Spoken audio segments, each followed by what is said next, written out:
Bonjour bien-aimés, nous sommes encore dans la joie en ce jour de pouvoir encore être ensemble avec vous devant vos écrans de télévision pour pouvoir méditer la parole de Dieu ensemble. J'espère que vous vous portez bien par la grâce de Dieu. Nous allons méditer la parole de Dieu ensemble aujourd'hui avec vous et nous allons prier pour remettre ce temps entre les mains du Seigneur. Nous allons demander au Saint-Esprit de nous aider à comprendre sa parole. Que le Saint-Esprit nous aide pendant ce temps que nous allons passer dans sa présence. Nous allons prier, bien-aimés.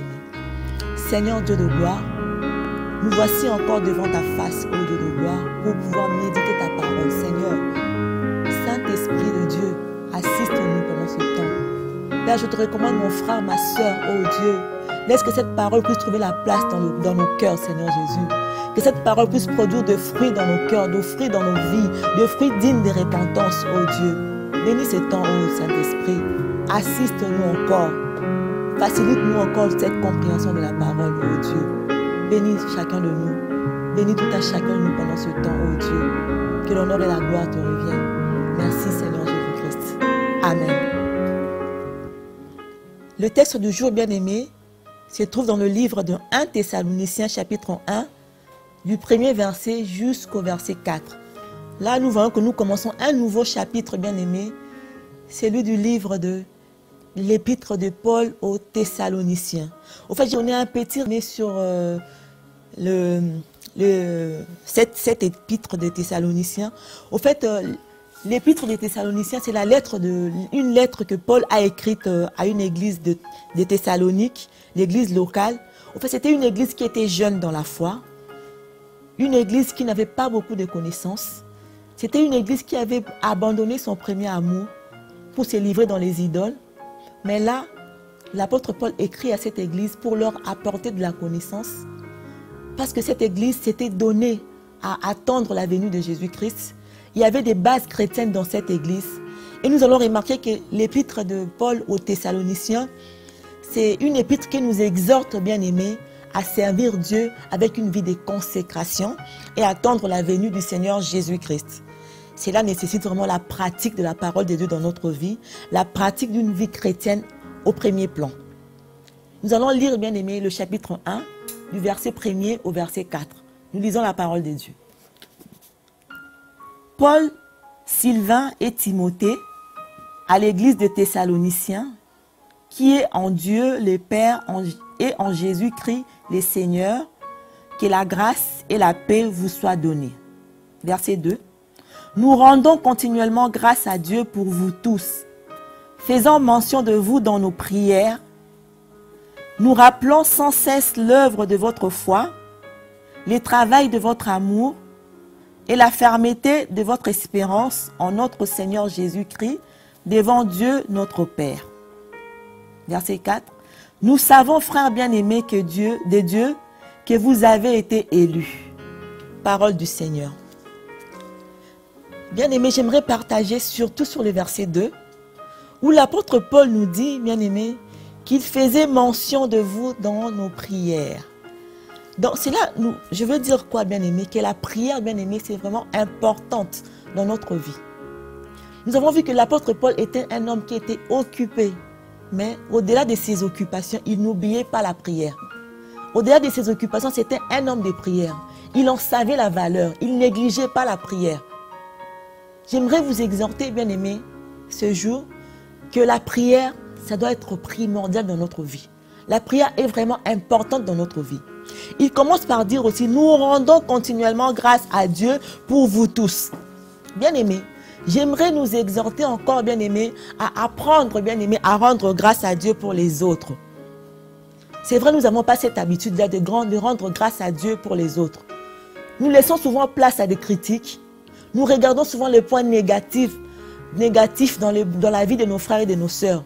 Nous regardons souvent les côtés où ils sont faibles, du côté où ils n'arrivent pas à faire les choses. Nous laissons place à la critique. Nous devons, bien aimer, apprendre à rendre grâce à Dieu pour nos frères et pour nos sœurs, pour ce que Dieu est en train d'opérer dans leur vie. Nous devons apprendre à rendre grâce. Nous devons nous exercer, bien aimés, à rendre grâce à Dieu pour nos frères et pour nos sœurs. Ne laissons pas place aux critiques. Évitons surtout de les critiquer. Reconnaissons ce que Dieu a fait dans la vie de nos frères, dans la vie de nos sœurs. C'est vraiment important. Le verset 3 nous dit, bien-aimés, nous rappela sans cesse l'œuvre de votre foi, les travaux de votre amour et la fermeté de votre espérance en notre Seigneur Jésus-Christ. Nous voyons là, bien-aimés, que l'apôtre Paul a cité 3 choses. Il a cité la foi, il a cité l'amour, il a cité l'espérance. Ce sont là, bien-aimés, les caractères intérieurs que nous devons avoir, bien-aimés. Ces caractères intérieurs-là, bien-aimés, nous avons du mal à les avoir dans notre vie. Qu'en est-il pour nous aujourd'hui, bien-aimés? C'est vrai, Dieu ne regarde pas seulement notre activité, Dieu ne regarde pas seulement ce que nous faisons, mais Dieu regarde aussi nos cœurs. Il sait que la parole de Dieu que nous écoutons, cela doit produire la foi dans nos cœurs. Nous devons avoir l'amour, bien-aimés. Toutes ces choses, bien-aimés, c'est dans le cœur que ça se passe, bien-aimés. Dieu veut savoir dans quelle disposition de cœur nous venons auprès de lui. Est-ce que c'est une habitude, bien-aimé, de venir à l'église? Tu viens, tu sers le Seigneur, tu chantes, tu t'en vas. Nous venons, nous prêchons la parole de Dieu et nous partons. Quelle est la disposition de notre cœur, bien-aimé? Si c'est par habitude que nous le faisons, sachons, bien-aimé, que les habitudes, ça tue notre premier amour. Et pourtant, le premier amour, c'est le meilleur. C'est où Dieu seul est l'objet, le premier amour. Où nous mettons Dieu au premier plan. Mais aujourd'hui, les habitudes viennent tuer toutes ces choses-là. Les habitudes viennent enlever en nous la foi. Les habitudes viennent enlever en nous l'amour que nous avons pour le Seigneur. Les habitudes viennent tuer même l'espérance que nous devons avoir. Bien aimé, c'est important, bien aimé, ces caractères intérieurs, nous devons les avoir. C'est vrai, bien aimé, Dieu désire que nous puissions nous attacher avec lui. Nous devons nous attacher à lui, non avec un cœur partagé.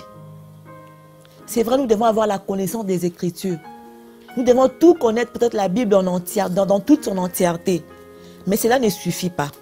Dieu a besoin que nous ayons un cœur dévoué pour lui. Voilà pourquoi, bien aimé, quand tu entends la parole de Dieu, cela doit développer dans ton cœur la foi. Quand tu entends la parole de Dieu, cela doit développer l'amour que nous avons pour Dieu. Même l'espérance, nous devons les avoir, bien aimé. C'est des caractères intérieurs importants que nous devons avoir dans notre vie, bien aimé. Et nous devons apprendre, bien aimé, à rendre grâce à Dieu pour nos frères et pour nos sœurs. Ne laissons pas place aux critiques. Ne regardons pas seulement les côtés négatifs dans la vie de nos frères. Mais nous devons apprendre à rendre grâce à Dieu pour nos frères. Et la prière doit être primordiale dans notre vie. C'est important d'avoir une vie de prière. Bien aimé, nous sommes à la fin de notre méditation. Nous allons prier, bien aimé. Nous allons dire à Dieu, Seigneur, je veux être une femme de prière, un homme de prière. Que je puisse servir le Seigneur, non avec un cœur partagé, mais avec un cœur non partagé. Que mon cœur soit dévoué pour l'œuvre du Seigneur. Nous allons prier, bien aimé. Seigneur Dieu de gloire, merci pour ta parole. Merci encore, ô Dieu de gloire, parce que tu nous as parlé du cœur, du caractère intérieur que nous devons avoir, ô Dieu. Père, laisse que la parole de Dieu que nous écoutons tous les jours, bien aimé, puisse produire la foi dans nos cœurs, puisse produire de l'espérance, puisse augmenter encore l'amour que nous avons pour toi, ô Dieu. Père, apprends-nous, Seigneur, à rendre grâce pour nos frères, pour nos sœurs. Nous ne voulons pas critiquer tout le temps. Nous ne voulons pas, oh Dieu de gloire, regarder que les côtés négatifs, Seigneur. Mais nous voulons rendre grâce, oh Dieu, pour tout ce que tu fais dans la vie de nos frères. Loin de nous, oh Dieu, tout esprit de division. Loin de nous, tout ce qui vient, oh mon Dieu, s'aimer les critiques dans la vie de nos frères et de nos sœurs, dans nos vies, Seigneur Jésus. Que le Saint-Esprit nous aide, oh mon Dieu, à développer encore l'amour, à développer la foi, oh Dieu, à développer l'espérance, Père. Merci pour ta parole, oh Dieu. Laisse que cette parole, oh mon Dieu, puisse trouver la place qu'il faut dans nos cœurs. Et que cette parole, oh mon Dieu, puisse nous aider à croître. En ton nom de gloire, nous t'avons ainsi prié. Merci, Seigneur Jésus-Christ. Amen. Merci, bien-aimés, de nous avoir suivis. Nous sommes à la fin de notre émission.